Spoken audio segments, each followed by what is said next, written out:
Pero ito na nga, tawagin na natin ang panghuling sexy babe, number 5, Rika.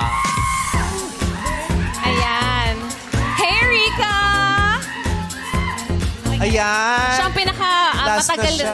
nakinig kay Imogen. Correct. Oo Yes. nga. Siya yung pinakamatagal Hello na may Kaya mo yan. may ipit sa boss ni tenga. Imogen. Kamusta? Okay lang naman po. Na-memorize mo na ba yung kanta? Opo po. Sample naman, please. Ang naririnig ko po, dream, dream on. Gumagano. Ay, maganda ang mensahe.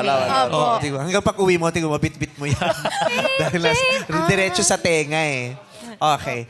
Pwede ka na naming tanungin. Opo. Good luck sa'yo, Rika Jane Peñalba ng Thank you po. Sorsogon. Kung magkakaroon ng scientific breakthrough o makabagong scientificong tuklas na ang mga lalaki ay pwede nang magbuntis, bilang isang babae, papayag ka ba na ang mga lalaki ay magkaroon ng karapatang magbuntis? I will repeat. Kung magkakaroon ng scientific breakthrough o makabagong scientificong tuklas na ang mga lalaki ay pwede nang magbuntis, bilang isang babae, papayag ka ba na ang mga lalaki ay magkaroon ng karapatang magbuntis? You have 1 minute to answer. As a woman, papayag po ako na magbuntis ang isang lalaki.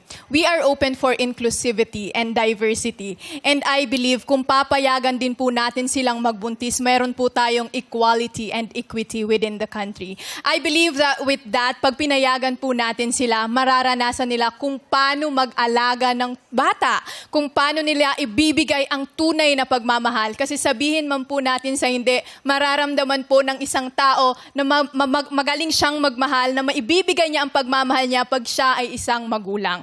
I believe that if we let the men give birth to their own child, we will be open to inclusivity and diversity. And I think that is the best way, that is the best value that we could have in this world, because at the end of the day, inclusivity and diversity is what we need to have a prosperous life.